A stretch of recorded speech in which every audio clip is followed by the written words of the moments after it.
पानी पर्यो जलजलामा एकदम हेभी रेन भइरहेको छ अहिले चाहिँ। पानीले चाहिँ बिहान चाहिँ राम्रै थियो मौसम र चाहिँ यो दिउँसोबाट चाहिँ हेभी पानी पर्न थालेको छ र चाहिँ अब ब्याक हुनुपर्ने हुन्छ जलजलाबाट।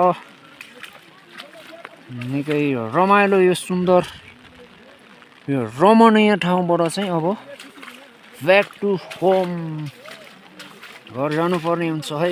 ल गजबको छ भ्यूहरू चाहिँ, तर चाहिँ पानी परेर अलिकति हिलो भइरहेको चाहिँ छ है। ल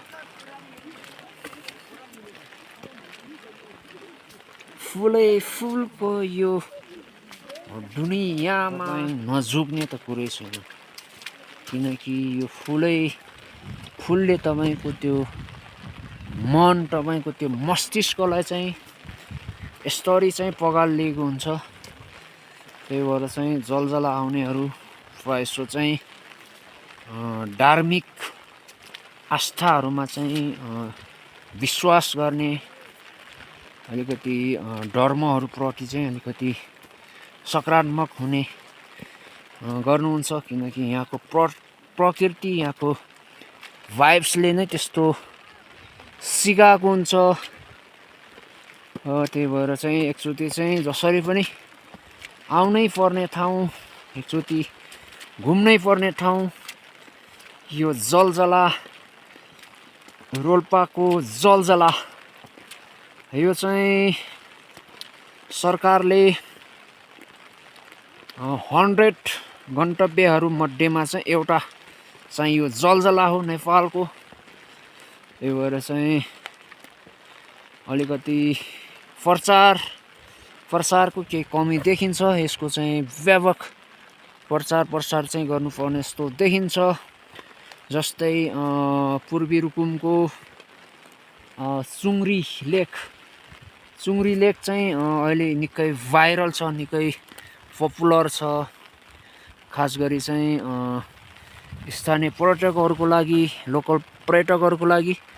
त्यसै गरी यो जलजलालाई पनि त्यसरी चाहिँ अत्याधिक प्रचार गरेर चाहिँ यसको स्तर उन्नतिहरू चाहिँ भइरहेको छ बिस्तारै। त्यो सँगसँगै यसको प्रसारलाई पनि निकै व्यापक तरिकाले चाहिँ यसको प्रचार गरिदिनुपर्ने हुन्छ। त्यही भएर चाहिँ सबैजनाले चाहिँ हाम्रो रोल्पाको शान, रोल्पाको पहिचान, रोल्पाको एउटा धार्मिक स्थल, महत्त्वपूर्ण धार्मिक स्थललाई चाहिँ सबै रोल्पावासीहरूले चाहिँ प्रचार गरियो भने पक्कै पनि भोलिका दिनहरूमा धेरैभन्दा धेरै पर्यटकहरू चाहिँ आएर यसको अवलोकन गर्न सक्नुहुन्छ। त्यही भएर चाहिँ सबैजनाले चाहिँ यसको प्रचार चाहिँ गर्नुपर्ने जस्तो देखिन्छ। र चाहिँ यो प्लास्टिकहरू जुन छ, यो प्लास्टिकहरू सबै भक्तजनहरूले चाहिँ यसरी फालिदिनु हुँदैन जस्तो लाग्छ, किनकि यो प्लास्टिक जन्य चिजहरूले चाहिँ हाम्रो यो प्रकृतिलाई चाहिँ असर गर्छ। त्यही भएर चाहिँ हामीले चाहिँ एकदम प्लास्टिकहरू चाहिँ जताततै फाल्नु हुँदैन जस्तो लाग्छ। र चाहिँ यहाँ अहिले चाहिँ बियरको बोतलहरू चाहिँ सिसा जन्ने वस्तुहरूको चाहिँ यहाँ एलाउड चाहिँ बन्द गरेको रहेछ, एलाउड छैन रहेछ। यो चाहिँ खुसीको कुरा हो। र चाहिँ आउँदा दिनहरूमा यो प्लास्टिकहरूलाई पनि अलिकति व्यवस्थापन गर्नुपर्ने हुन्छ। र चाहिँ यता मेरो बुढीले चाहिँ फुल टिप्दैछ। यहाँको चाहिँ जलजलाको विशेषता धेरै टिप्नु हुँदैन नि बुढी, यो धेरै टिप्नु हुँदैन, यो फेरि पछि चाहिँ कम हुँदै जान्छ नि त, लोभ हुन्छ। धेरै टिप्यो भने यसलाई चाहिँ केही न केही असर हुन्छ भविष्यमा, त्यही भएर चाहिँ धेरै टिप्नु हुँदैन। अब चाहिँ हामी जानेछौँ जलजलाबाट थवाङ।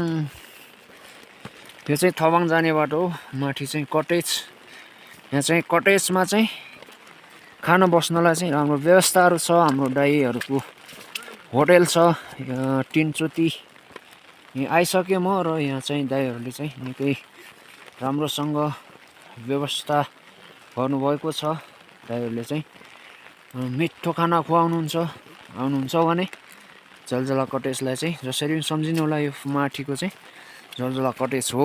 ल यो जलजलाको पश्चिमपट्टिमा यो माथिल्लो डाँडामा चाहिँ कटेजहरू छ। त्यहाँ आएर चाहिँ मजाले आरामदायी तरिकाले चाहिँ बसेर यहाँको भ्यूहरू एक्सप्लोर गरेर चाहिँ तपाईँ फर्किन सक्नुहुन्छ है। ल हामी चाहिँ अब लाग्यौँ ठबाङतर्फ।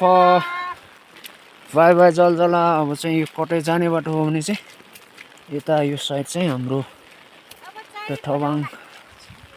अब चाहिँ भदौ महिनामा चाहिँ फेरि राम्रो मेला लाग्ने गर्छ। यहाँ चाहिँ भदौमा चाहिँ घरमा बसियो भने चाहिँ आइन्छ है।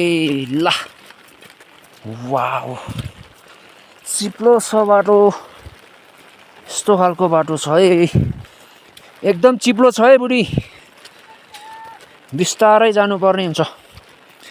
एकदम बिस्तारै जानुपर्ने हुन्छ किनकि धेरै चिप्लो छ।